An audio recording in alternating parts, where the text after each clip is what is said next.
Oséias, capítulo 6. Vamos começar.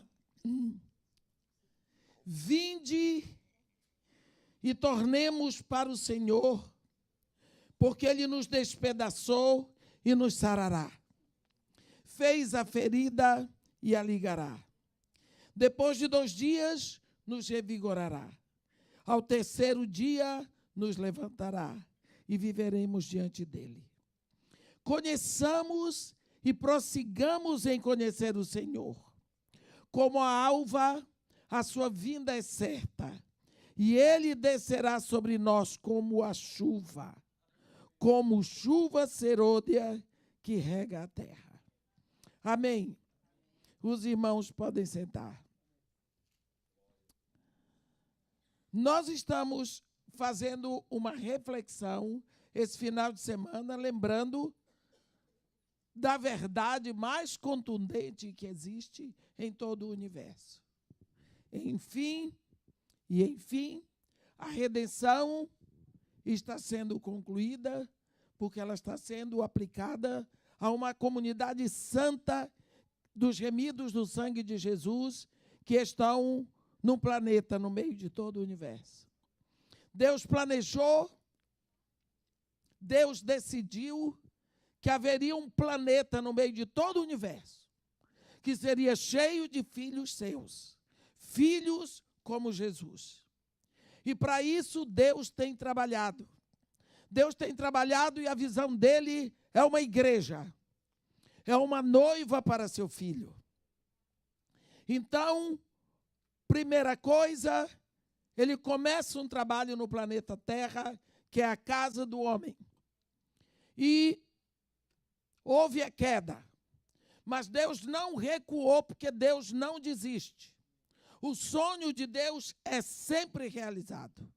E Deus vai pagar um preço, e Deus vai pagar o preço mais alto, mas Ele vai conseguir aquilo que Ele quer. Então, na hora da queda, Deus prometeu que Ele ia restaurar e que Ele ia redimir e que as coisas no final sairiam como Ele decidiu. Então, para isso, Deus planeja essa redenção. Como falamos no primeiro dia, Deus não moveu uma palha para redimir anjos quando pecaram. Mas Deus entrega o seu próprio Filho na cruz para redimir homens quando caíram. E então Deus planeja uma redenção que vai envolver o preço mais alto. O preço é tão alto que nem Satanás acreditou que ele ia pagar.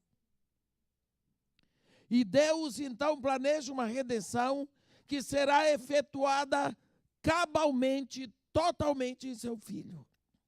E na hora certa, Deus envia o seu Filho ao planeta Terra.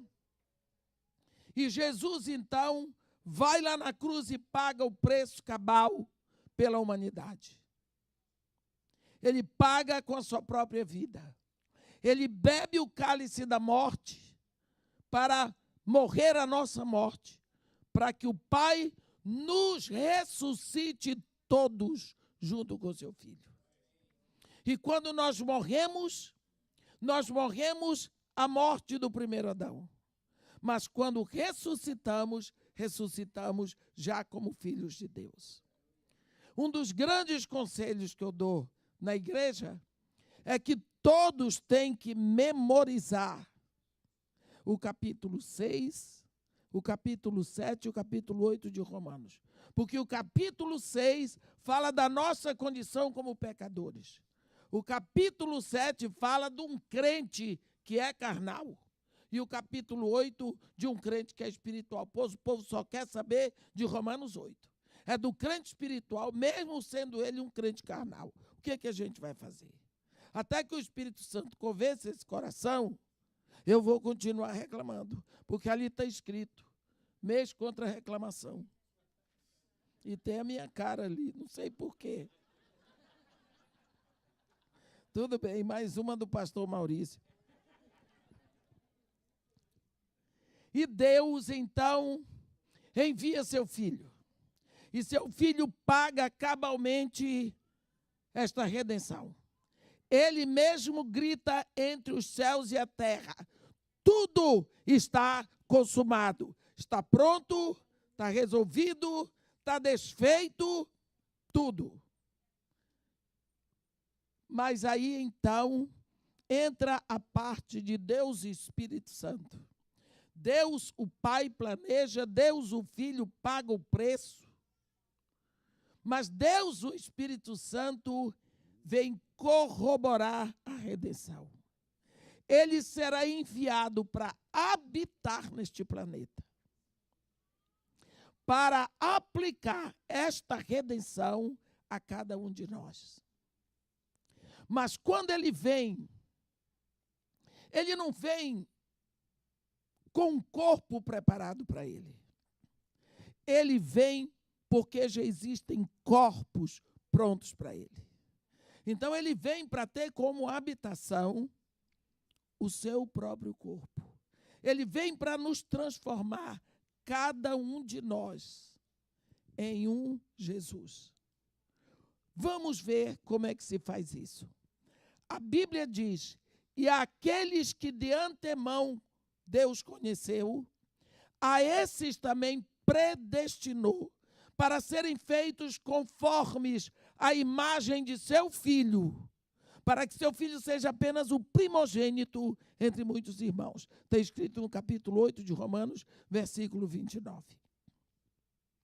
Quando o Espírito Santo vem dentro de Jesus, lá às margens do Jordão, ali você tem o Espírito Santo se movendo dentro de um homem, Jesus. Ele que já era a palavra de Deus. Desta mesma forma, o Espírito Santo o leva para o deserto e o prepara em 40 dias de jejum para ele vencer a tentação de Satanás. Que coisa boa! E nós sabemos que ele venceu. E ele fez 3 anos e meio de um ministério estonteante aqui. Só que tem uma coisa. Lá no capítulo 14 de João, Jesus Cristo diz: o Espírito Santo da verdade, que o mundo não pode vê-lo, não pode conhecê-lo porque não vê.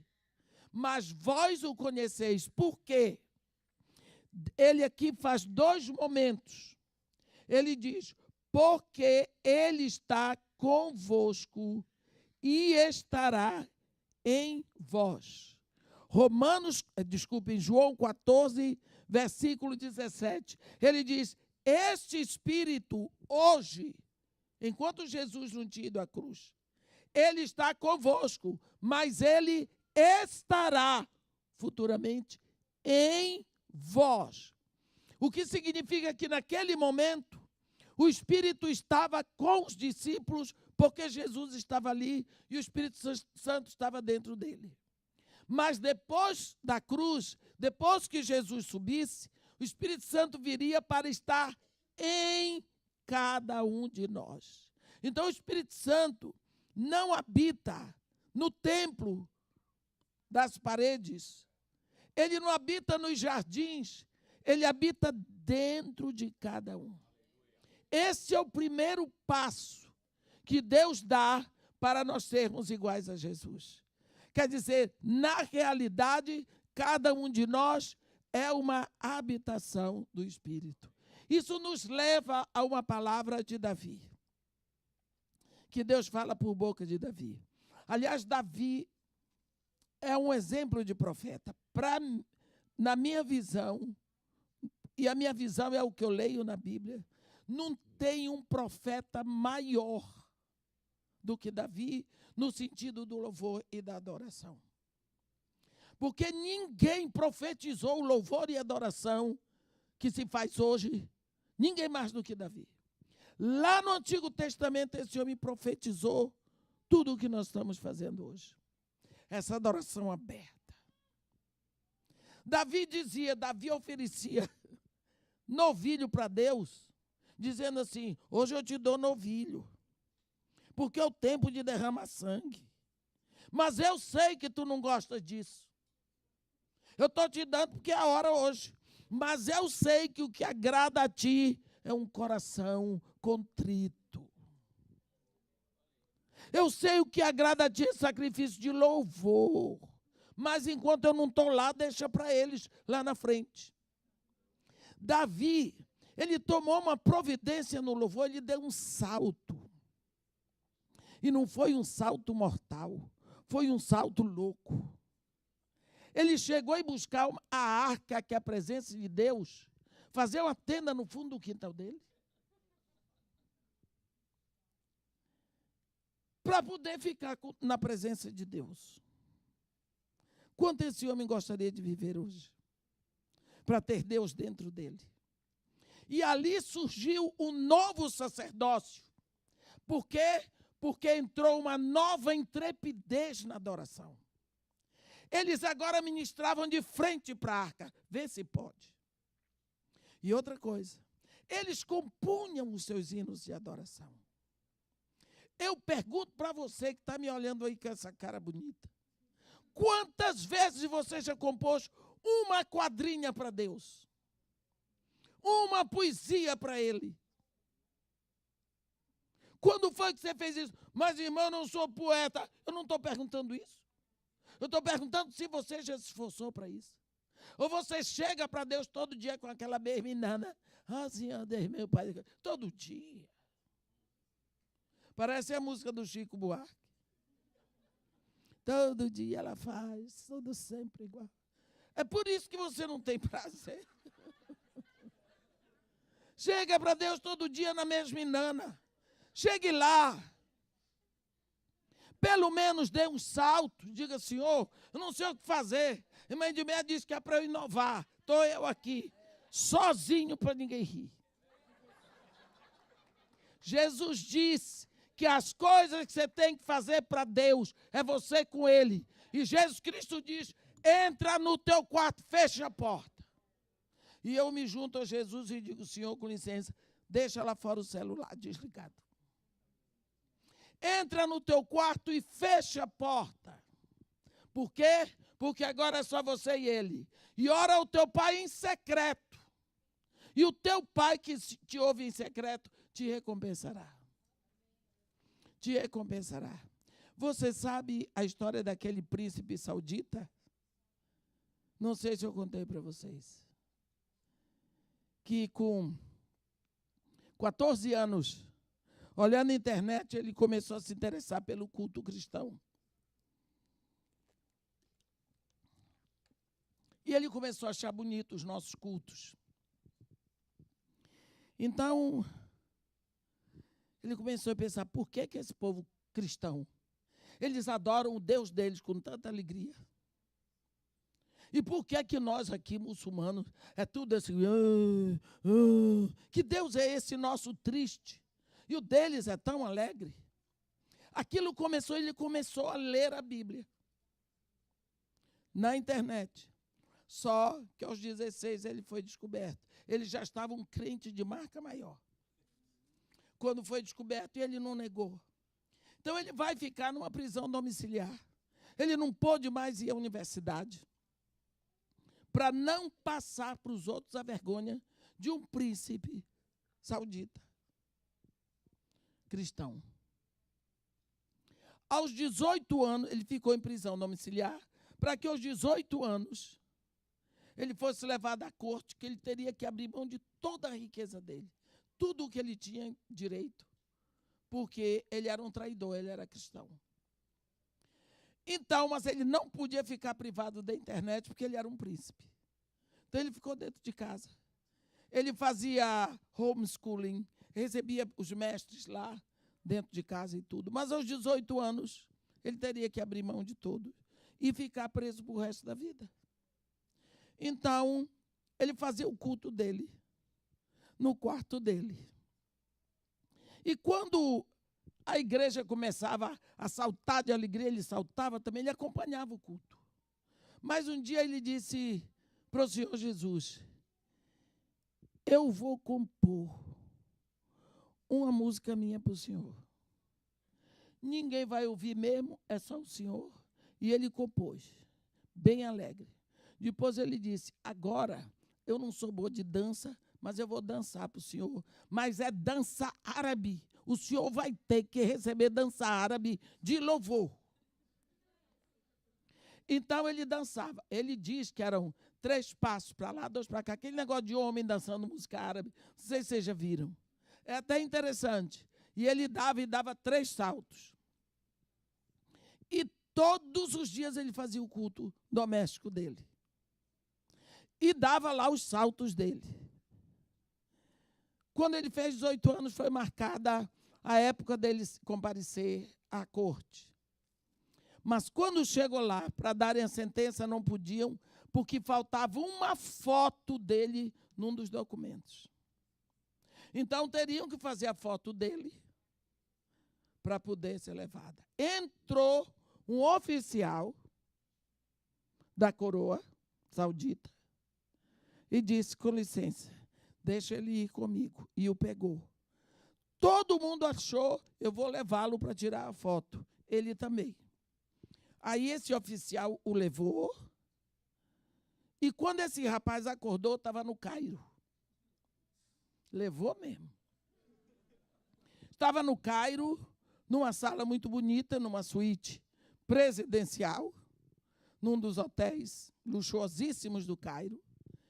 E esse oficial já não estava mais vestido de oficial. Estava vestido de uma desdacha comum, desdacha é aquela roupa comprida, chafia é aquele tipo de véu que eles usam, e o agal é aquela coisa assim aqui em volta para segurar a chafia. E disse para ele, olhe, preste atenção ao que eu vou lhe dizer. Você está no Cairo, num dos seus hotéis. Você não vai perder nada do que é seu, porque você teria que desistir voluntariamente disso no dia que completou 18 anos. Mas hoje, você já está com 18 anos e 1 dia. Então, todos os poços de petróleo são seus, todos os bancos são seus, todos os hotéis são seus, tudo que é seu é seu.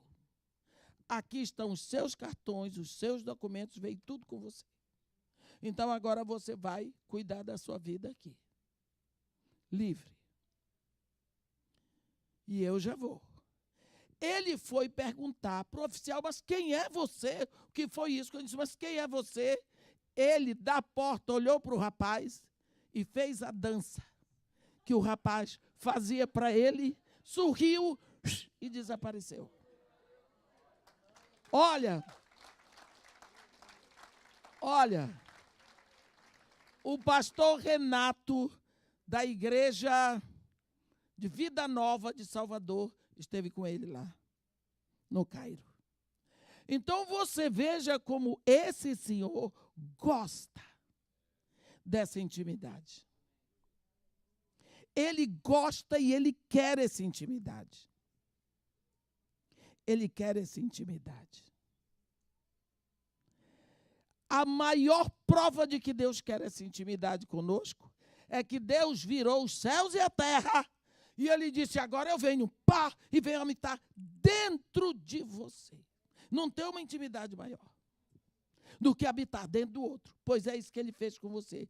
Parece que nós estamos num sono tão satânico que a gente nem percebe isso. Ele veio, você vê quase que uma irritação de Jesus, quando ele vê que os discípulos não estavam nem aí para o Espírito Santo. Porque parece que o Espírito Santo é o resto dos restos da Trindade. Não, o Espírito Santo é Deus. É uma pessoa que habita dentro de você. E por isso, nós precisamos dar atenção para ele. O Espírito Santo não precisa da nossa atenção, mas nós é que precisamos dar atenção para ele. Porque quanto mais atenção nós damos para essa vida que está em nós, mais ele vai nos enchendo. É a forma que nós temos de sermos cheios do Espírito. À medida que a igreja vai esquecendo a presença do Deus, Espírito Santo, na vida de cada um dos crentes, essa igreja vai como se apagando a luz. Vai se tornando uma igreja fria, uma igreja indiferente, uma igreja que ignora tudo. E o Espírito Santo quer revelar, porque a palavra de Deus não é uma palavra que você interprete, não. A gente interpreta um texto no teatro, a gente interpreta uma poesia, mas a palavra de Deus não é para ser interpretada, a palavra de Deus é para ser revelada. E revelar significa tirar o véu que cobre. Tirar o véu que cobre. E é isso que o Espírito Santo vem para fazer na nossa vida. E quantas vezes nós temos esquecido do Espírito Santo, e o Espírito Santo está aqui para nós. Quando uma vez eu estava, minha filha tinha acabado de morrer, tinha assim, uns 3 meses que ela tinha morrido, e eu estava numa reunião de oração lá em Botafogo. Havia muitas pessoas, e tinha uma missionária suíça, Daniele, e ela estava muito aflita atrás de um lugar para morar, porque a ajuda missionária dela não dava para ela pagar um lugar muito caro, e ela estava lá num hotelzinho barato, muito ruim, e já estava apertado para ela. Aí veio no meu coração uma decisão muito grande, muito dura, mas Deus me trata assim, na dureza. Se Deus faz assim, é porque eu preciso. Deus me trata na dureza. De vez em quando Ele dá um presente que eu até me assusto. Eu digo, o senhor está muito bonzinho hoje comigo. E Ele falou muito claro no meu coração, você não está com quarto demais na sua casa, não? E a moça está aí precisando de lugar? Eu disse para ele, tudo bem. Eu peguei, fui para ela e disse, olha, minha filha, quero lhe dizer uma coisa. O povo aqui todo me conhece. Eu tenho um quarto vago lá em casa. A minha filha morreu e está tudo lá. Quarto, guarda-roupa, tudo. Você vai lá em casa para ver se você quer morar lá. Tem cozinha completa, tem área de serviço completa, com máquina de lavar para você. Agora, eu não posso cozinhar para você. Eu não posso lavar para você. Não posso fazer nada. Porque eu já não estou fazendo nem para mim. Mas você pode usar se lhe agradar. Ela foi comigo, ficou 5 anos. Ficou 5 anos, que gostou demais. Quando chegou na hora que ela tinha que mudar, sair do Brasil, ela ia para o Nepal, ela tinha um trabalho no Jardim Gramacho. Quem conhece o Jardim Gramacho lá no Rio? Bem, parece que aqui só tem um carioca, cadê ele? Ô, meu irmão, você não conhece, eu posso entender. É onde tem um lixão, lá de Caxias.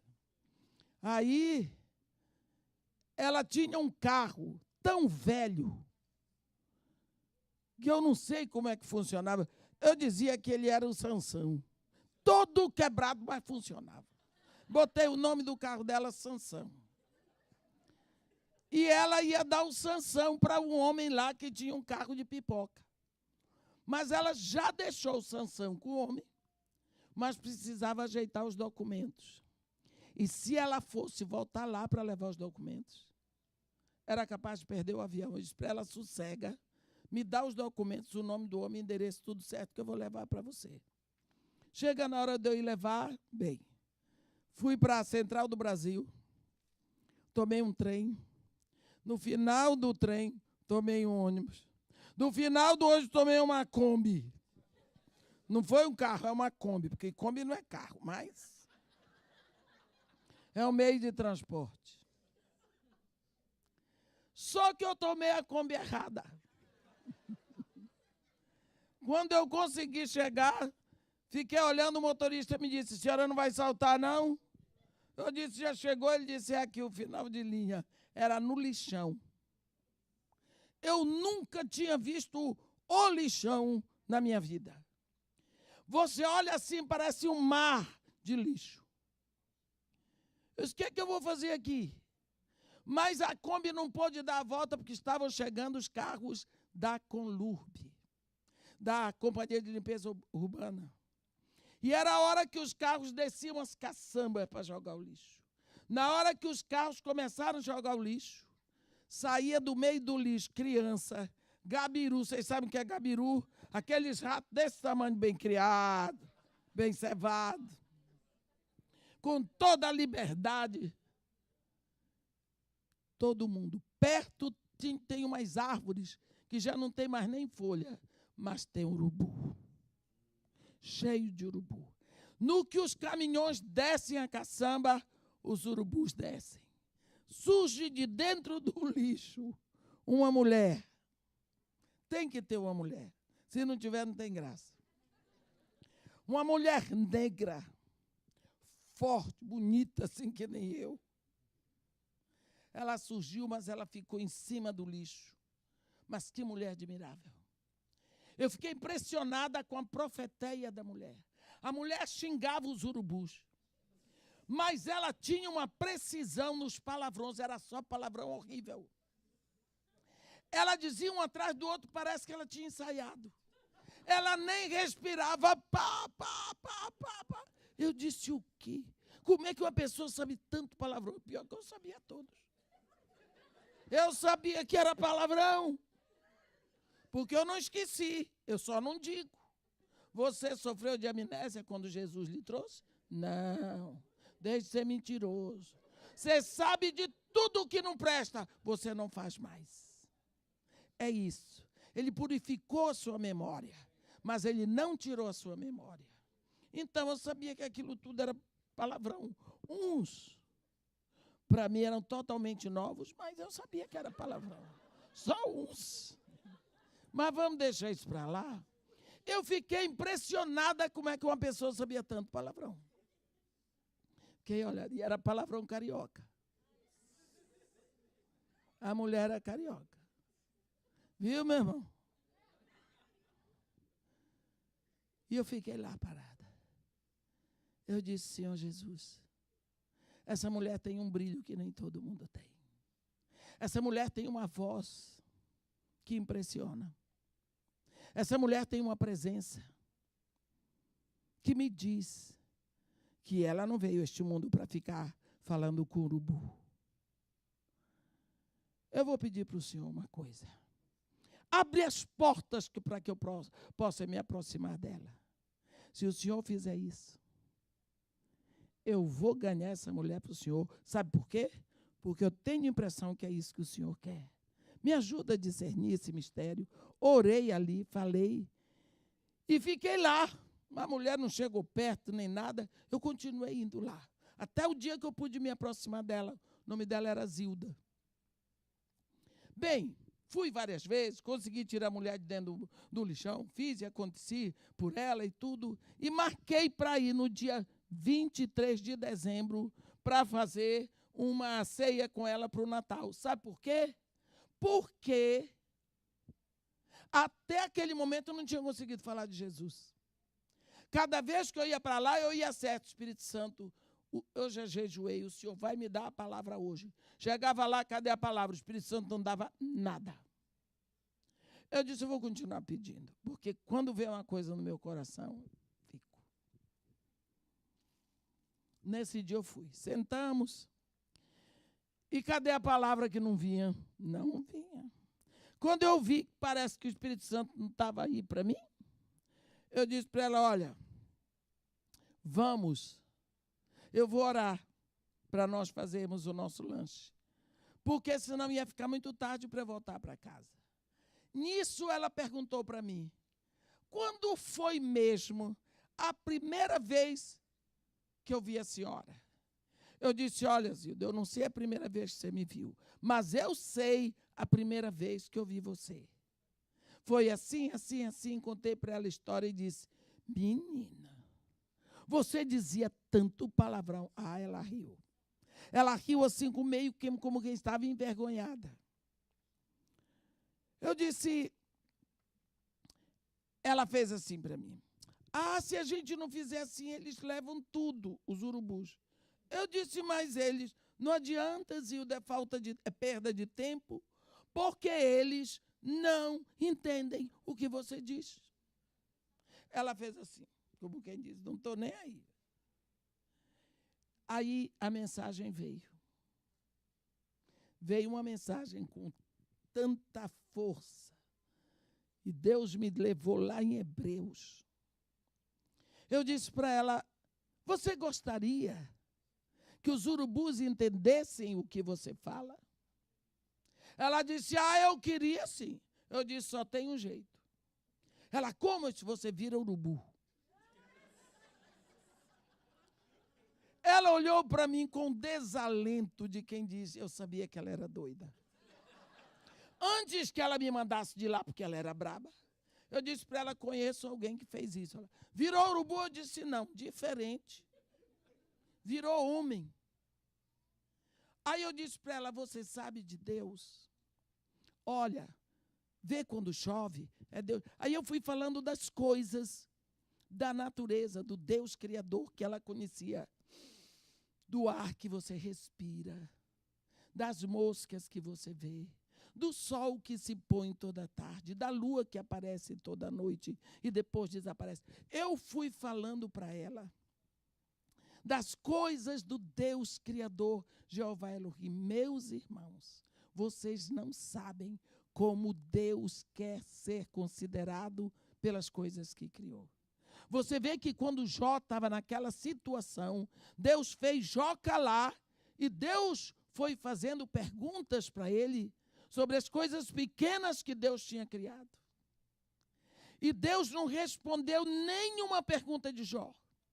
Mas no final, quando Deus mandou ele olhar as formigas, o avestruz, que Jó começou a olhar as coisas simples, Jó diz, eu te conhecia de te ouvir, mas agora os meus olhos te veem. Você vê Paulo no Areópago? Qual foi o sermão que ele deu para aqueles atenienses?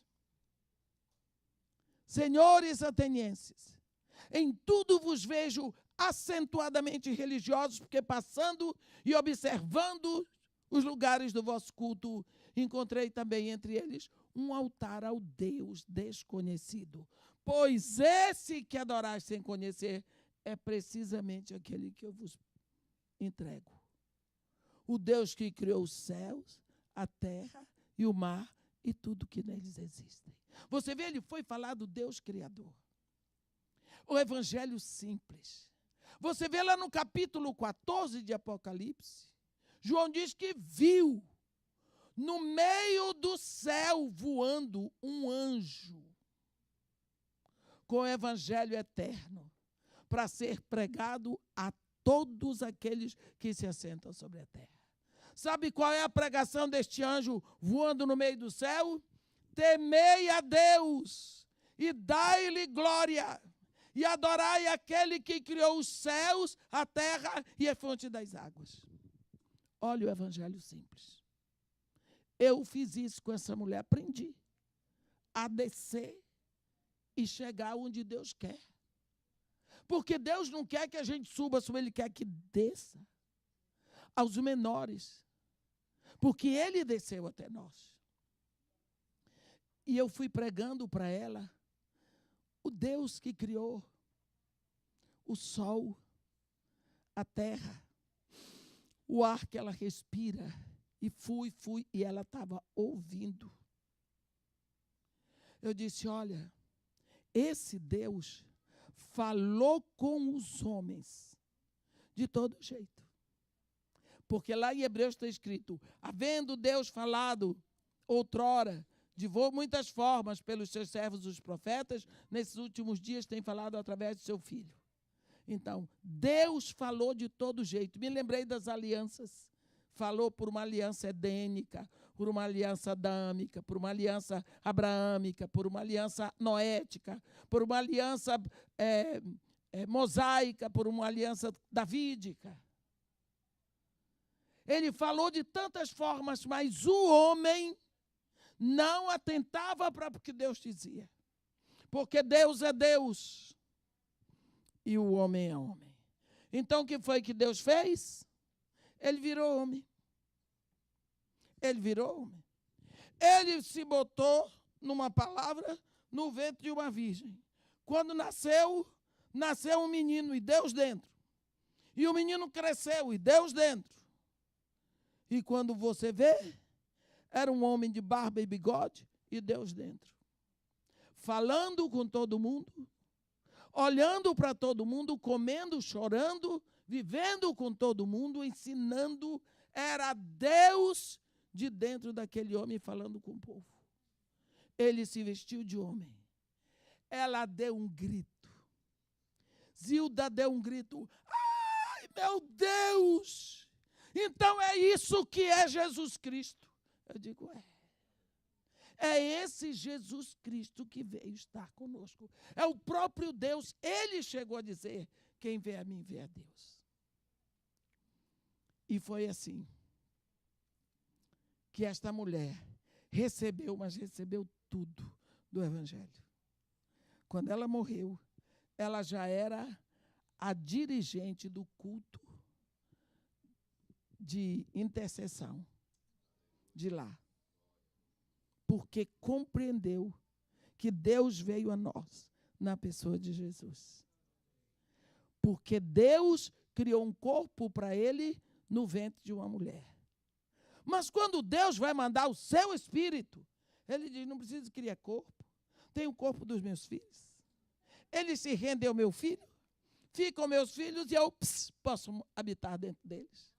Então, quando nós estamos aqui, Deus não espera que nós tenhamos uma atitude menor do que a atitude de Jesus. Por isso, Jesus Cristo diz, assim como o Pai me enviou, eu vos envio. Assim como as pessoas olhando para mim, têm que ver o Pai, as pessoas vão olhar para vocês e têm que ver o Pai que habita em vocês. Então, o Espírito Santo vem para corroborar, para fechar o trabalho da redenção, como? Aplicando toda essa redenção a cada um de nós. E o que acontece é que a igreja está cada vez mais ignorante desse fato. E este ano eu só prego sobre o Espírito Santo. Quem quiser que não me chame. Porque eu só prego sobre o Espírito Santo, porque eu sinto no meu coração um desejo de acordar, que a igreja acorde para esse fato. Quando nós olhamos aqui em Oséias, prossigamos, aliás, conheçamos e prossigamos em conhecer o Senhor, como a alva, como a aurora, a sua vinda é certa. E descerá sobre nós como chuva serôdia que rega a terra. Com Oséias, eu gosto muito, muito, muito de Oséias. Oséias é o príncipe da metáfora, mas é um dos profetas mais sensíveis e mais delicados que tem. Ele, na realidade, para mim é como um poeta. Eu sei capítulos dele de cor.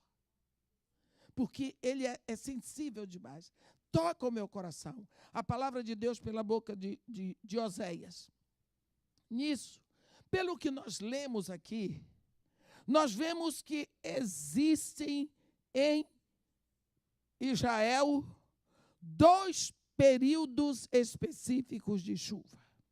A chuva temporã e a chuva serôdia. A chuva de inverno e a chuva de primavera. A chuva de inverno é aquela que vai fechar, encher a terra de água.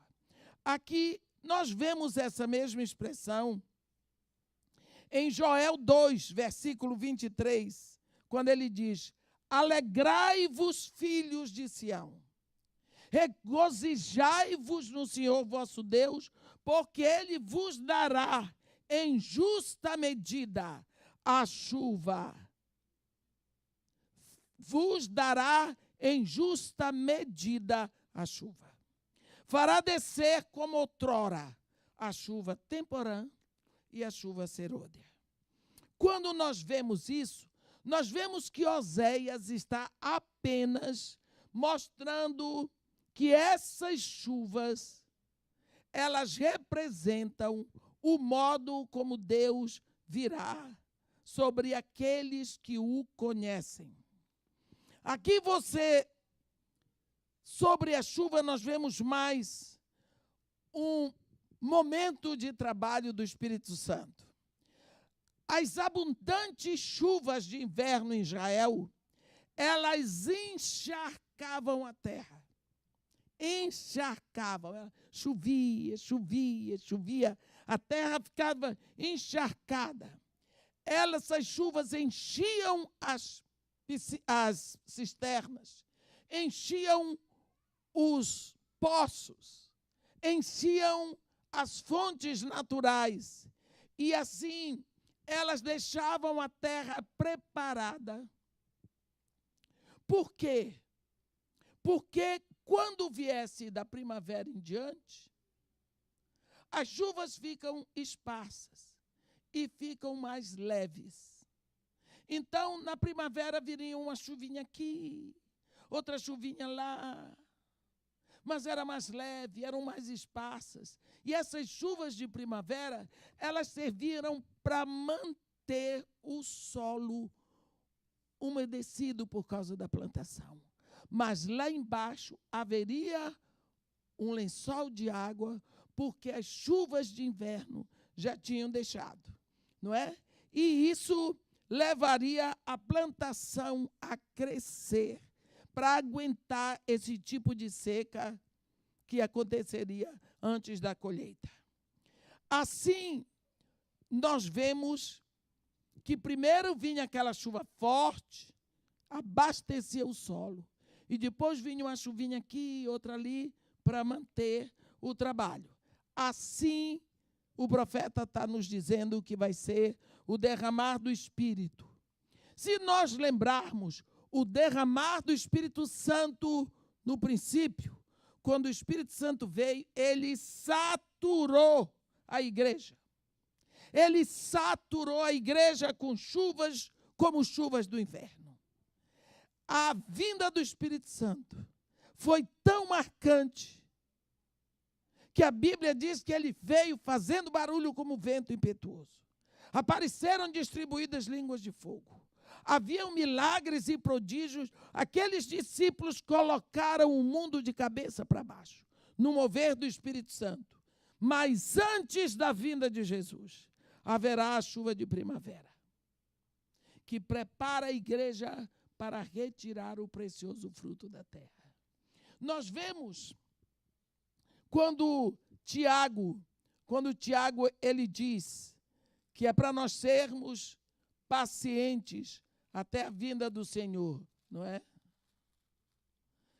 Eu já não sei mais onde está Tiago. Olha lá. Tito. Não sei. Só que Bíblia velha é ruim da gente pegar.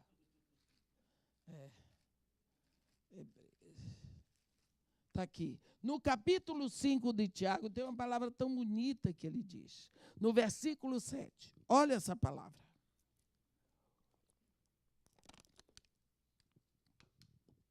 Sede, pois, irmãos, pacientes até a vinda do Senhor. Eis que o lavrador aguarda com paciência o precioso fruto da terra até receber as primeiras e as últimas chuvas. Pergunta óbvia: quem é o lavrador? Eu sou a videira verdadeira, vós sois os ramos, o meu pai é o lavrador.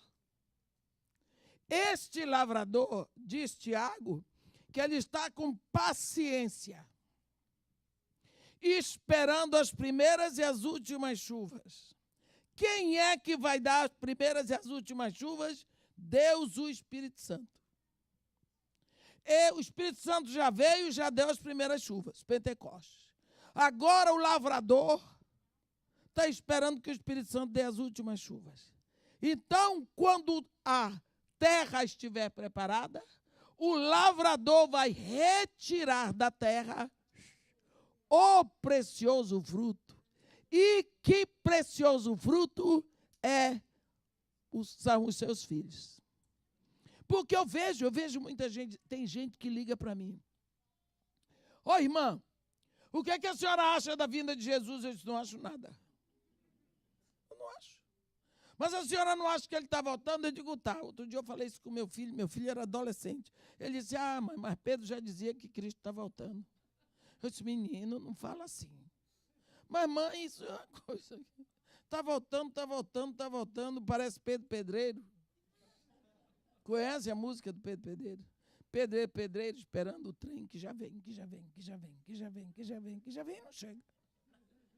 Mas graças a Deus, Jesus Cristo deu todos os sinais da sua vinda. Estão todos aí. Eu posso dizer para vocês que eu creio piamente que eu faço parte da geração do arrebatamento. Por quê? Por causa dos sinais. Mas, e o Evangelho? Este Evangelho será pregado a todos, para testemunho, e então virá o fim. Não foi pregado a todos. Então, mas o lavrador está esperando a hora de receber da terra, não é do solo, é da terra, do planeta Terra, o precioso fruto. Quem determina isso? O Espírito Santo. Por causa das últimas chuvas. As primeiras já aconteceram. As últimas não sabemos. Mas você vê aqui e ali uma chuvinha, né? Aqui e ali uma chuvinha. O derramar do Espírito é assim. Lá no Salmo 72 está escrito: seja ele como a chuva que desce sobre a campina ceifada, como aguaceiros que regam a terra. Olha que o pessoal no Antigo Testamento desejava tanto que isso acontecesse. Nós vimos acontecer para começar a igreja. Algumas vezes você vai ver que a chuva também é sinal de julgamento. Como você vê em 1 de Reis, quando os céus se fecharem e não houver chuva por causa de ter o povo pecado contra ti. Olha o que eles recebiam como julgamento. Deus cessava a chuva, por quê? O que é que um lavrador pode fazer sem a chuva? E aquele povo de Israel era um povo de lavradores. Durante o reinado de Acabe, não houve chuvas, por 3 anos e meio. Você lembra disso? Na época de Elias, não houve chuva. 3 anos e meio. O povo andava voltado para Baal. E Deus disse, vai secar. Aparece Jezabel. E Jezabel casou com Acabe, o rei de Israel. Jezabel era sacerdotisa de Astarote. Ela era filha de Etbaal, rei do Tiro, sacerdote de Astarote. Ela entra em Israel numa necessidade de implantar o culto a Baal, no meio do povo de Deus. Qual foi a estratégia que ela usou? Vamos impedi-los de ouvir a palavra de Deus. Porque se eles não mais ouvirem a palavra de Deus, eles não se mantêm com Deus. Qual é o jeito do povo não ouvir a palavra de Deus? Cala a boca dos profetas. E profeta de Deus, para calar a boca, só morto. Porque morto, o profeta não fala. Então ela ordenou a matança de todos os profetas do Senhor. Ordenou. Que ministério dessa mulher? Jezabel. Esse espírito de Jezabel, ele está se movendo de uma forma tão contundente na igreja da atualidade, que você vê, tem igrejas que não pregam a palavra, nem se oferecerem dinheiro para eles. Por quê? Irmão, não adianta pregar a palavra, o povo não quer. O problema é deles. Eu digo, eu sei. Mas eu não queria ser pastor de uma igreja que não quer ouvir a palavra. Porque quem dá o alimento é o pastor. É o pastor que dá o alimento. Ele é responsável pelo alimento do rebanho. Agora, se o rebanho não quer comer, olha, eu vou dizer uma coisa para vocês. Cerca não prende ovelha. O que prende ovelha é pasto. Se o pasto for bom, a ovelha de Deus fica. Eu quero ver você me prender no lugar comendo sushi. Eu detesto sushi. Mas bota uma farofa com ovo e banana. Acabou. O que eu estou dizendo? Ovelha de Jesus Cristo só fica onde tem uma grama chamada Palavra de Deus. Fica, até dá dinheiro. Por quê? Agora, o responsável pelo alimento das ovelhas é o pastor. Eu acho pastor uma coisa terrível. Eu, se fosse pastor, eu ia examinar 1000 vezes um pregador para botar no púlpito da minha igreja. Um pregador chega aqui, abre uma lata de minhoca. Daqui que o pastor bota cada minhoca dentro da lata e as ovelhas gostam de minhoca. E como recebem minhoca bem. Né? Que eu nunca vi um povo para acreditar em tudo como crente. Crê em tudo. Você diz, não acredito. Não, acredita. Né? E durante esse reinado de Acabe, o povo ficou, então, tudo para o lado de Baal. Existe um homem na terra, um profeta que não morreu. Elias. E Elias começa a sentir na terra o mesmo choro do coração de Deus, quando foi desprezado pelos homens. E Elias começa a gemer diante de Deus. E Deus diz, Elias, foi quando aparece Elias, o tesbita, no capítulo 17 de 1 de Reis. Elias, você está sofrendo como eu estou sofrendo. Eu não posso ir na frente do povo falar, Elias, porque o povo não me vê. Mas tu podes, porque tu tens um corpo. Então eu vou te preparar para tu seres o canal para trazer o povo de volta para mim. Vai a Acabe. Elias chega lá, bem esquisito, e diz para o rei assim, rei, Deus em cuja presença eu me encontro te diz que nem chuva nem orvalho cairão sobre esta terra durante 3 anos consecutivos, segundo a minha palavra. Deus disse para ele, vai para Querite. Aí vai ser o primeiro preparo do seminário de Elias. Deus agora vai preparar Elias para ser o canal de avivamento, para trazer a nação de volta para Deus.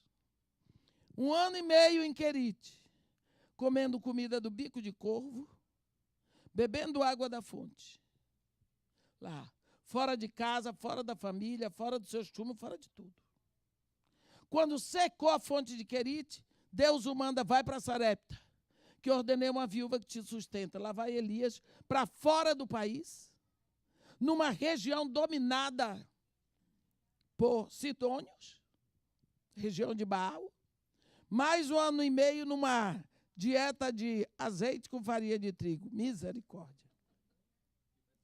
Deus diz, agora depois, completou 3 anos, agora volta a Acabe, porque eu vou mandar chuva sobre a terra. Acabe estava vasculhando cada centímetro quadrado de Israel para ver se alguém encontrava Elias, que ele sabia que o nó estava com Elias. Quando pensaram que Elias já tinha morrido, aparece aquele homem assim, bem arrumado, sabe? Na presença do rei. E quando o rei olhou e disse, lá vem tu, ó, perturbador de Israel. Troublemaker. E ele diz, eu não sou perturbador de Israel. Em suma, disse, é teu pai e tua mãe. Ele diz, é você e sua família. E tudo mais, quer dizer, botou, xingou a mãe. E aquele homem, mal vestido, desarrumado, mal criado, ele diz para o rei, eu quero todos os profetas de Baal e do poste ídolo lá no monte. comigo. O rei teve que obedecer. Porque naquela hora quem tinha autoridade era o homem de Deus. O monte ficava a 20 milhas de Samaria. Lá foram os profetas todinhos. Quando chegou lá, nós vimos o que Elias fez. E o povo todo voltou para Deus. Olha o que Deus queria para ter um avivamento. Quem estava avivando era Deus, mas o povo via Elias. Porque eu sei que quem está falando para vocês é Deus, mas vocês não veem a Deus, vocês veem a mim. O problema é eu pensar que eu que sou a fonte da palavra, eu não sou. Eu sou o papagaio da palavra. Eu repito o que está escrito na Bíblia. Por isso que eu procuro fazer na minha pregação mais e mais a palavra de Deus, para que o povo ouça a palavra de Deus e não a minha. Bem, houve o avivamento em Israel. O avivamento mais rápido da história. O povo caiu no chão e disse: Senhor é Deus, o Senhor é Deus. E mataram os profetas de Baal e do poste ídolo. Por quê? Porque Deus estava avivando a sua obra. No tempo do dilúvio, houve chuva.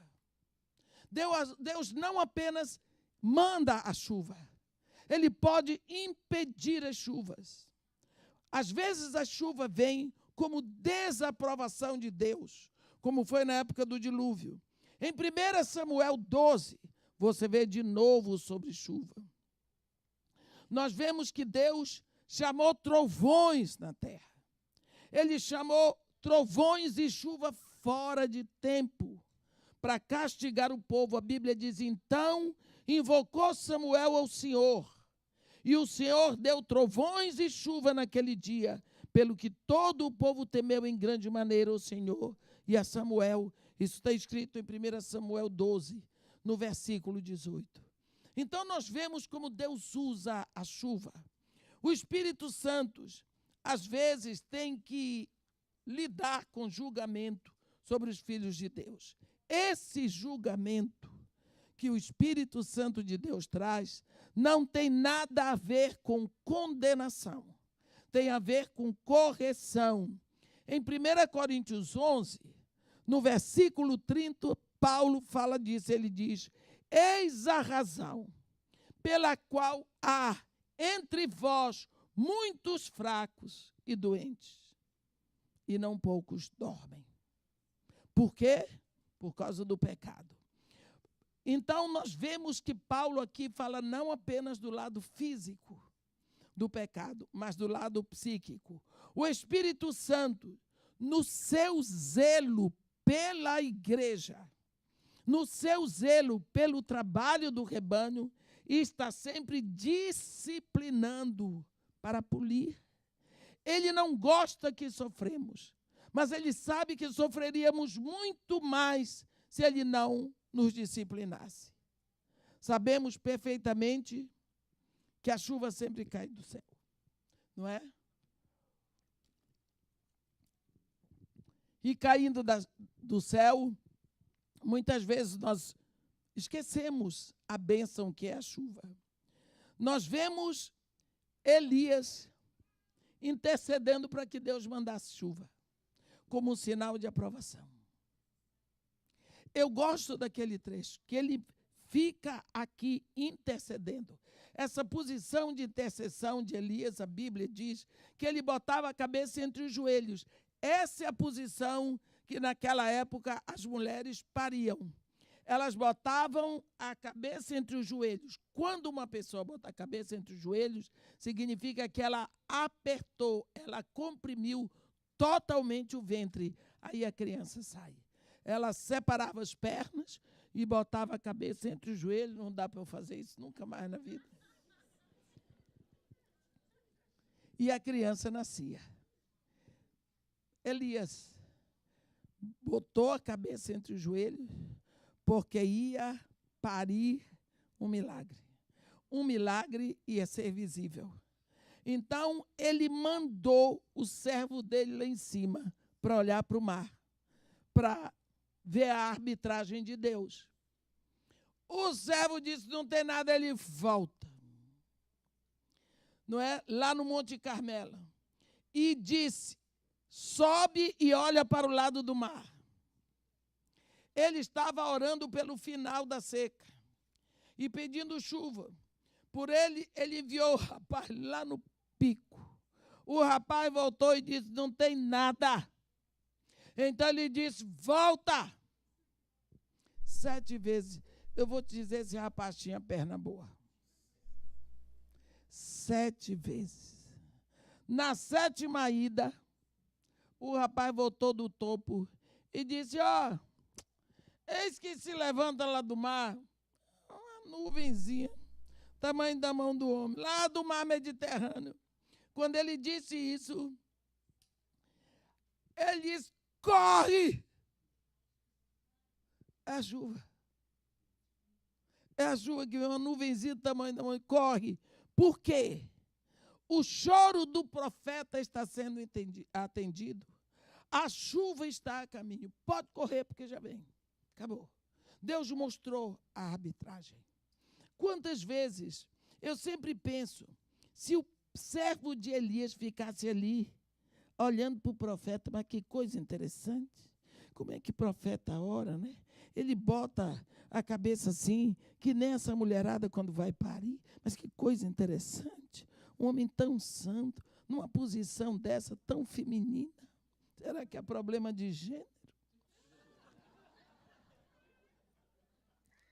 Se ele não tivesse obedecido à voz do profeta, ele não teria visto o milagre no seu início. A arbitragem celestial. Às vezes nós ficamos olhando mais para os profetas. Ficamos olhando para os grandes ministérios. Ficamos olhando para as grandes celebridades evangélicas hoje. Aqueles que são proeminentes. Aqueles que vestem as melhores roupas. Que compram os melhores sapatos. Que têm aviões. Que têm os melhores carros. E perdemos. E perdemos o início da arbitragem de Deus. Eu tenho certeza que hoje são tão poucas as pessoas que estão ouvindo o que o Espírito Santo está dizendo à igreja. Lá no Brasil, nós chegamos em qualquer reunião e nós encontramos as pessoas falando das artimanhas do presidente Temer, das artimanhas do Eduardo Cunha, das artimanhas de todos esses homens proeminentes. O povo sabe tudo. Eu fico tão triste. Virei para uma dessas mulheres elegantes e disse, o que é que o Espírito Santo está dizendo hoje à igreja do Brasil? Está dizendo para orar, eu disse, mentira. Que o Espírito Santo não precisa me dizer para orar. Não é possível que o Espírito Santo esteja dizendo a mesma coisa para mim. Uma coisa para mim está dizendo outra para você, outra para ela. Que Espírito Santo é esse? É o Espírito Santo de orelha. Não sabe, e Jesus Cristo 7 vezes repete. Quem tem ouvidos, ouça o que o Espírito Santo, o que o Espírito diz às igrejas. Eu sei quando uma pessoa está ouvindo. Porque a pessoa me diz. Porque a pessoa me diz. Porque a pessoa diz. Então, o que eu quero dizer para vocês é isso. Às vezes, nós ficamos olhando para os grandes ministérios. Minha gente, nenhum ministério cresce mais do que cresceu o PT. E o movimento do Sem Terra. E nenhum cresceu mais do que o movimento de Hitler. E cadê o Espírito Santo nisso?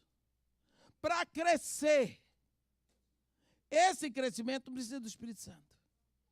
O Espírito Santo de Deus vem para que haja crescimento pessoal. Para que você cresça na imagem do Filho de Deus. Para de estar olhando números. Olhe o crescimento de cada um. Lógico que cada um crescendo, ele vai se multiplicar. Aumenta o rebanho. Mas tem gente aí olhando os profetas. Olha aqui. O profeta diz para mim não. vai olhar, tenta a ver o início do programa de Deus. Também, quando nós falamos sobre chuva, nós ainda pensamos que ela vem de forma harmoniosa. Se você observa a chuva, você vê que ela vem de forma totalmente harmoniosa. Ela não vem como se fosse derramada de balde. Ela vem direto. Quando menos se espera, mas acontece que existem fatos aqui na Terra que determinam especialmente quando vem a chuva e como ela vem. Existem fatos. Quando nós estudamos, e vocês devem saber as coisas até melhor do que hoje em dia, não é? Quando nós estudamos meteorologia, nós sabemos que quando a água da terra ela entra em evaporação, ela sobe. Então, ela sobe de forma gasosa. Ela sobe. Quando chega a uma determinada altura, ela pode ter um choque de temperatura. Aí, aquilo dali desce em forma de água. Então, a chuva que desce, ela é a água que já subiu da terra. A mesma água que subiu da terra, ela sobe em forma de vapor e ela desce em forma de chuva. Que coisa boa, não é? Então, hoje nós vamos ver o contrário quando falarmos de fogo à noite. Hoje vai ter fogo à noite. A chuva do Espírito é do mesmo jeito. Quando mais eu estudo sobre avivamento, e eu gosto de ler sobre avivamento, eu me conscientizo de que o avivamento só vem depois de algum preparo. Ele não começa assim porque eu quero. As pessoas não estão entendendo que avivamento só quem faz é Deus. Eu moro ali em Copacabana há 39 anos. Passando, eu fui ao supermercado e ia chegar em casa. Aí tinha umas meninas panfletando. Nós queríamos convidar a senhora para um avivamento. Eu digo, como? O que é isso? Aí elas disseram que nós inauguramos a igreja agora e nós vamos ter um avivamento no próximo sábado. Eu disse, como é isso? Não, vai ter um grande louvor, vem os músicos que tocam muito, vem gente que sabe cantar, e nós vamos ter uma noite muito alegre. Eu disse, mas e o avivamento? Ela disse, é isso. Eu disse para elas, avivamento não é isso. Só quem pode avivar a obra de Deus é o próprio Deus. Nós podemos fazer todo o barulho do mundo. Se fosse por isso, escola de samba era o lugar mais avivado que tem. A Marquês de Sapucaí no carnaval era o lugar do avivamento. Eu disse para elas, não senhoras, lata quanto mais vazia, mais barulho faz. Vocês estão fazendo a coisa errada. Diga para o seu pastor que quem falou isso foi a irmã Edibel Williams. Sou eu, estou aqui. É a senhora, sou eu mesmo. Convidaram a pessoa certa do jeito errado. Mas, de qualquer forma, eu não posso vir para o avivamento de vocês, que eu vou viajar daqui a pouco.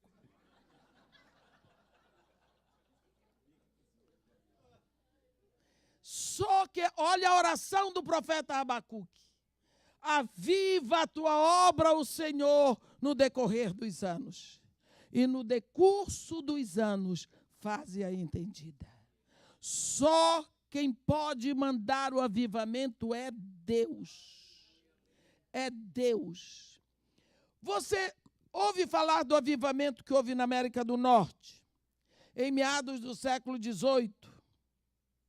Você viu o avivamento que aconteceu no país de Gales? naquela cidadezinha de Laufa, em 1904. Você viu do avivamento que houve nas Ilhas Hébridas, na Nova Caledônia, naquelas ilhas do oeste da Escócia. Você viu do avivamento que houve na África do Sul. Você viu do avivamento que houve na Irlanda do Norte. Eu fui levada em 1904. Foi em 1904. A visitar todos esses lugares onde houve avivamento. Onde aconteceu avivamento? Em 1994. Vocês, que bom que vocês estão prestando atenção. Fazendo as contas. Você é triste, eu vou lhe expulsar daqui. É ele que fica tocando fogo aqui. 1994, eu fui conhecer, chorava de emoção. Vocês não sabem as coisas que eu vi, porque ainda tem gente viva daquela época, viu? Poucos, ainda tinha gente viva daquela época. Meus irmãos, essa visita específica do Espírito Santo no sentido de botar o povo para orar. Essa expressão maior do Espírito veio porque o povo começou a orar. O povo orava, o povo orava, o povo orava, o povo orava. Lembram da descida do Espírito Santo? Depois de 10 dias de oração, lá todos juntos em Jerusalém, o Espírito Santo veio exatamente quando completaram 10 dias de oração. Chamar o povo aqui para orar 2 horas, o povo disse que nada, tem que trabalhar e ganhar dinheiro. 10 dias de oração. Lá, em todos esses lugares, houve oração apaixonada. Oração de corações que se derramavam diante de Deus, em arrependimento, conscientes do pecado que estava na vida deles, odiando aquela qualidade de vida miserável que eles levavam, dizendo que eram filhos de Deus. E foi assim que o Espírito Santo foi como se ele estivesse desdobrando os seus braços. E de uma hora para outra, eles puderam contemplar um avivamento, ou época boa, em todos eles. No país de Gales, a moça disse, eu estava orando, eu estava repetindo, porque Deus amou o mundo de tal maneira que deu seu Filho unigênito, para que todo aquele que nele crê não pereça, ter a vida eterna. Ela disse que não conseguia orar outra coisa. Era aquele versículo, João 3,16. João 3,16. De uma hora para outra, ela ouviu um grito na porta. Era um mineiro, sabe aqueles mineiros grossos, embrutecidos, das minas de carvão do país de Gales.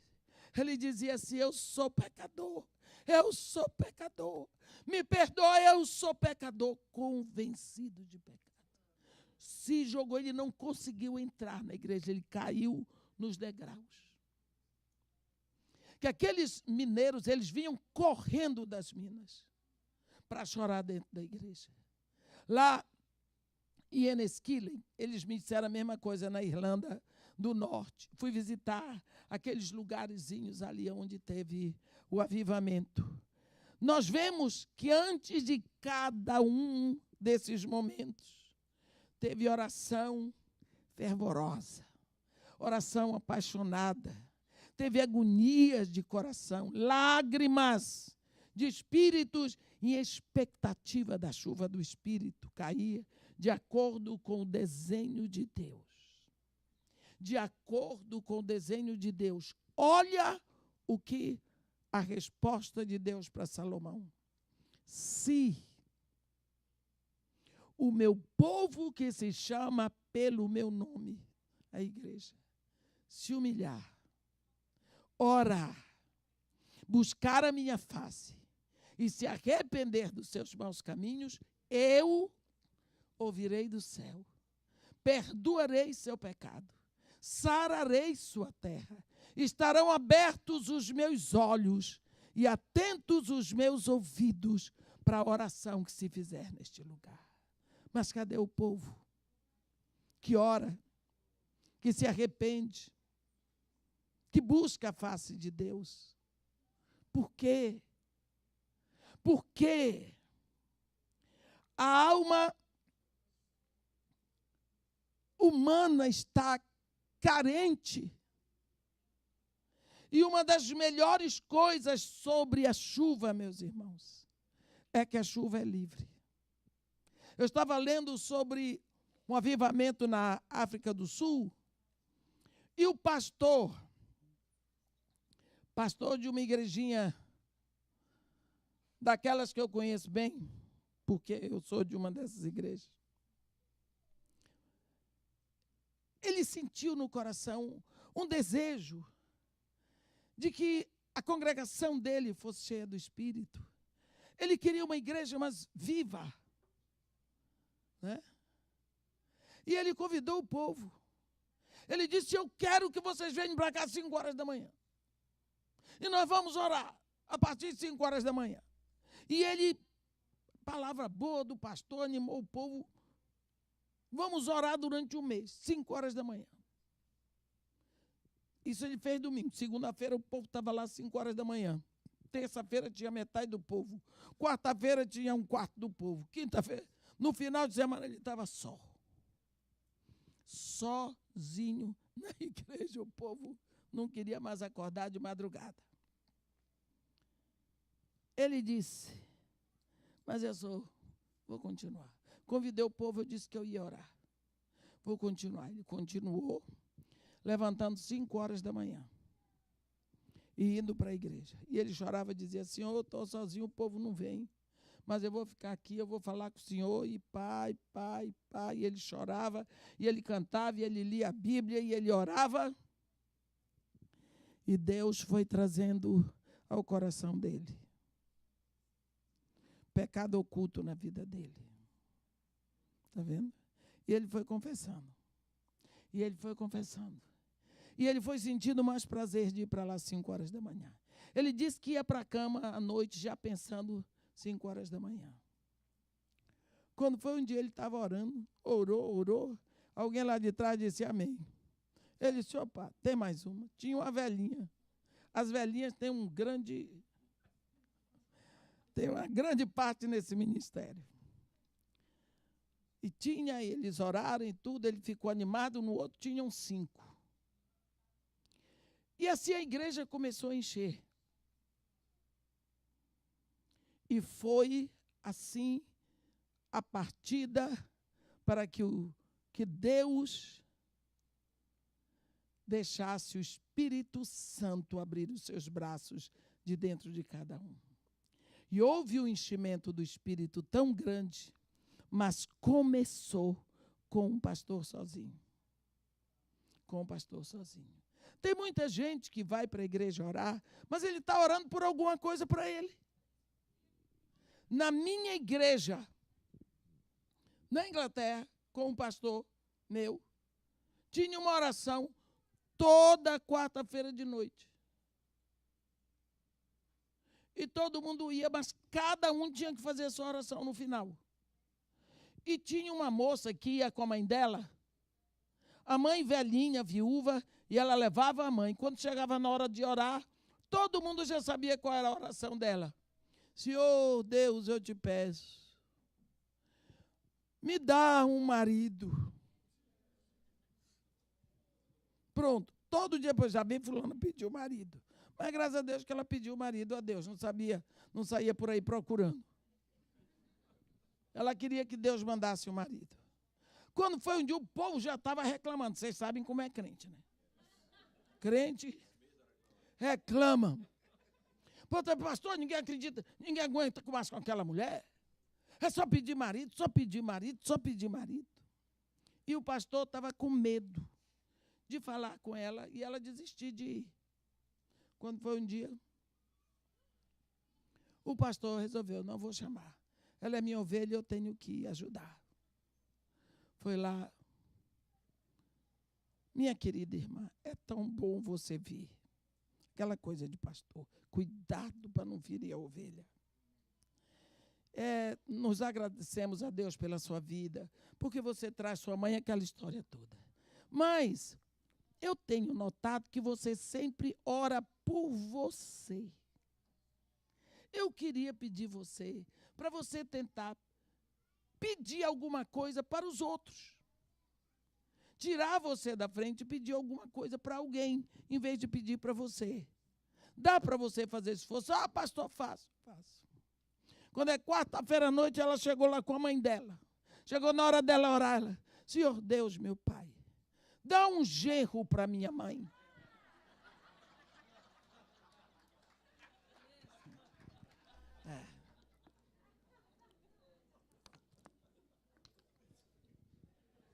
Ela continuava em primeiro lugar. Olha, é tão difícil sairmos da frente, quanto mais botar a visão de Deus na frente. E quando oramos por avivamento, realmente nós estamos botando o interesse de Deus na frente. Nós vamos ver que uma das coisas a respeito de chuva é que a chuva não pode ser comprada. Nós pagamos a água que sai da pia da nossa torneira, mas chuva não se compra. Você lembra daquela história que está na Bíblia de Barnabé e Saulo, quando eles chegaram em Listra, que ele diz que Deus nunca deixou o mundo sem testemunho. Por quê? Porque Deus nunca deixou o mundo sem a chuva. Lá no capítulo 14 de Atos, no versículo 17, ele diz, contudo, não se deixou ficar sem testemunho de si mesmo, fazendo o bem, dando-vos do céu chuva e estações frutíferas, enchendo o vosso coração de fartura e de alegria. Então, a chuva é uma manifestação da bondade de Deus.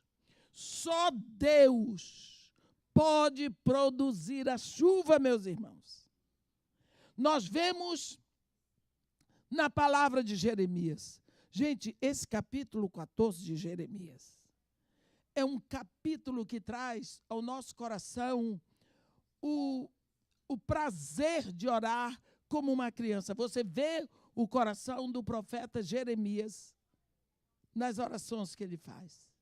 E no capítulo 14, no versículo 22, ele diz, você pensa o que é chegar para Deus e dizer assim, acaso haverá entre os ídolos dos gentios algum que faça chover?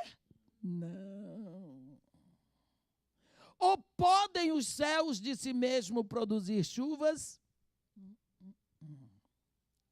Não és tu somente, ó Senhor nosso Deus, o que fazes isto? Portanto, em ti esperamos, pois tu fazes todas essas coisas. Você vê que forma tão singela, tão linda, de agradecer a Deus porque Ele é Deus. Porque Ele é poderoso para mandar a chuva. E ninguém mais. A chuva é um presente de Deus para um mundo que está sedento. Assim é a mesma coisa. A chuva do Espírito é livre. Nós pagamos pela construção de templos. Nós pagamos por tudo que está dentro do templo. Conferências, convenções. Mas a chuva do Espírito é completamente sem preço. A chuva que vai molhar. Lá em Atos 8, nós lemos sobre o mágico Simão, que queria comprar o dom de impor as mãos sobre os enfermos para serem curados. E nós vemos que ele pensava que as coisas de Deus, o poder de Deus podia ser comprado. Mas Pedro respondeu para ele na hora. Lá no versículo 20 de Atos, ele diz, o teu dinheiro seja contigo para a perdição, pois julgastes adquirir por meio dele o dom de Deus. Ninguém compra o dom de Deus, ninguém compra a chuva. Um dia eu estava pregando para um homem em Pernambuco, esse homem é riquíssimo. Eu vivo toda hora com pessoas riquíssimas, e eu digo para vocês e digo para eles ouvirem. Nunca estenderam a mão para dar um tostão para a casa de Maria e Marta, uma lata de leite. Nunca estenderam. Eles têm essa dificuldade. Me dão uma pena de gente assim, me dão uma dor no coração. Porque como devem ser tão diferentes de mim? E ele disse para mim, eu dava tudo o que tenho para ter a metade da sua fé. Eu disse, você não precisa dar nada do que você tem. Você só precisa pedir a Deus que lhe dê a fé. Mas você nem crê que Deus existe. Ele olhou para a minha cara e saiu. Deus, Ele nos ama livremente. Você vê lá em Oséias 11, quando ele diz assim, atraiu-os com cordas humanas, com laços de amor. Fui para eles como quem alivia o jugo de sobre as suas queixadas. E inclinei-me para dar-lhes de comer. Ele nos perdoa livremente. Como está escrito em Marcos 5, quando Jesus Cristo diz, quem me tocou nas vestes? A Bíblia diz, então a mulher atemorizada e tremendo, e cônscia do que nela se operara, veio, prostrou-se diante dele, contou-lhe toda a verdade. Ele ouviu todo o testemunho da mulher e disse para ela, filha, a tua fé te salvou. Vai-te em paz, fica livre do teu mal. Ele faz, perdoando. Ele nos justifica livremente, como está escrito em Romanos 3, sendo justificados gratuitamente por sua graça, mediante a fé em Jesus Cristo. Ele nos convida a beber da água da vida livremente, como está escrito em Apocalipse 21.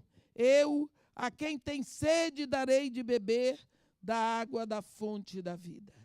Também nos diz, no Mateus 10, que se de graça recebemos, de graça devemos dar. Assim, a chuva alimenta. Você vê um campo sem chuva, mas volta depois que choveu. O homem planta o pinheiro, diz Isaías, e a chuva o faz crescer.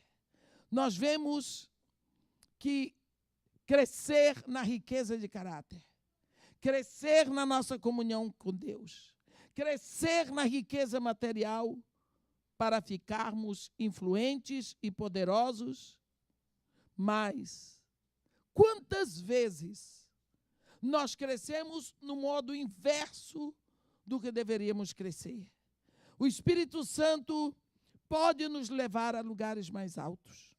E é isso que Ele quer, e é por isso que Ele veio. Lá em Esther, nós vemos como aquela moça cresceu no interesse de Deus. Desculpa, mas eu estou preocupada que eu não sei o horário. Hein? Tá bom. Nós esquecemos do quanto a chuva é necessária. E quando a palavra de Deus dá como um dos símbolos do Espírito, a chuva, é para nós vermos como esse derramar do Espírito foi necessário. Mas ele veio de cima cobrindo. Mas ele hoje quer se expressar de dentro de nós. De uma hora para outra, nós podemos imaginar que o Espírito se expressa de dentro de nós à medida que nós damos lugar para ele. É como uma criança que está dormindo, e quando nós chamamos, ela levanta os braços para nós, ela abre os olhos, ela dá um sorriso, ela quer sair da cama. Por quê? porque nós a acordamos. O Espírito Santo está dentro de nós, mas ele quer ser convidado. É como Jesus no caminho de Emaús. Ele andou o domingo todinho.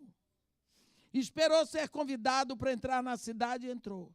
Esperou ser convidado para ir para a mesa, ele foi. E lá, na mesa do discípulo, ele tomou a frente. Ele abriu o pão, ele tomou o pão, abençoou, partiu e se manifestou. Pronto. Por quê? Porque ele foi convidado. O Espírito Santo está dentro de nós, a mesma necessidade que o planeta tem de chuva, nós temos desse derramar do Espírito dentro de nós. Então, o que nós podemos fazer? Nós podemos parar onde estamos, tomar consciência de que o Espírito está lá dentro. Mas, irmã, eu não sinto nada, não tem que sentir nada. Porque se você comer uma feijoada à meia-noite, vai sentir muita coisa e não é o Espírito. O justo vive pelo que ele crê. Não é pelo que ele vê, nem pelo que ele sente. A Bíblia diz: o justo viverá pela sua fé. Olho soberbo, diz o profeta. A sua alma não é reta nele, mas o justo viverá pela sua fé. Então você crê, por quê? Porque a palavra de Deus diz. E você fala com ele. Você diz: Espírito Santo, eu quero crer cada vez mais da tua presença em mim. Mas Jesus Cristo diz que tu estarias em mim. E tu já vieste. E agora, me deixa falar contigo. Ouve a minha voz. Eu quero que tu te expresses de dentro de mim. Eu quero que tu fales pela minha boca. Eu quero saber o que tu estás fazendo. Abra o teu coração com ele. Você vai ver coisas começarem a acontecer. Principalmente durante o dia, dá uma conversa com ele. Principalmente amanhece o dia e diz: eu sei que eu não estou sozinha, porque o Senhor está aqui. E o Senhor sempre esteve, mesmo quando eu estava dormindo. Louvado seja o teu nome, ó Espírito Santo. Que o Senhor Deus, meu Pai, seja glorificado hoje no trabalho que tu vais fazer de dentro de mim. Que o Senhor Jesus Cristo se agrade da minha vida, porque eu serei obediente à tua voz. Fala com esse Espírito. Ele é necessário para você, assim como a chuva é necessária para a terra. Teve uma vez na Inglaterra um grande festival de ópera. E o encerramento deste festival era com uma ópera chamada O Elias, de Mendelssohn. E esse Elias é um oratório. Eu não sei se alguém aqui já ouviu o Elias. E Mendelssohn não apenas compôs a música, mas ele criou uma oração, Elias pedindo a Deus a chuva. Aquela oração em que Elias estava com a cabeça entre os joelhos, então ele diz que ali Elias estava orando. Mas nós não sabemos exatamente quais foram as palavras que Elias usava, mas Mendelssohn colocou. Então chamaram para esse momento, naquela época, o maior tenor que existia. E o teatro estava superlotado. Rainha Elizabeth, presente, tudo. E quando chegou na hora do tenor fazer a área da oração de Elias, pedindo chuva, aquele homem cantou, aquele homem se expressou com tanta veemência, foi algo assim maravilhoso. E quando eles saíram do teatro, estava chovendo. O filho do tenor, de 10 anos, disse: mamãe, será que o papai do céu achou que o papai estava pedindo chuva mesmo? Você veja, tem pessoas que quando oram, não acreditam que aquilo vai acontecer. Mas quando você está orando e você está pedindo uma coisa a Deus, você está pedindo ao Deus Todo-Poderoso. E você tem que crer que se for bom para você, Ele vai fazer. E quando Ele fizer, saiba que foi Ele que fez. Portanto, peça a Deus que lhe dê ânimo para você ter mais ímpeto na sua vida com o Espírito Santo. Porque o Espírito Santo desceu. Ele é Deus em mim. Jesus Cristo é Emanuel, Deus conosco. Mas o Espírito Santo é Deus em você. Amém? Que Deus nos abençoe e nos guarde. Que faça resplandecer o seu rosto sobre nós. E tenha misericórdia de todos nós. Amém. Posso orar?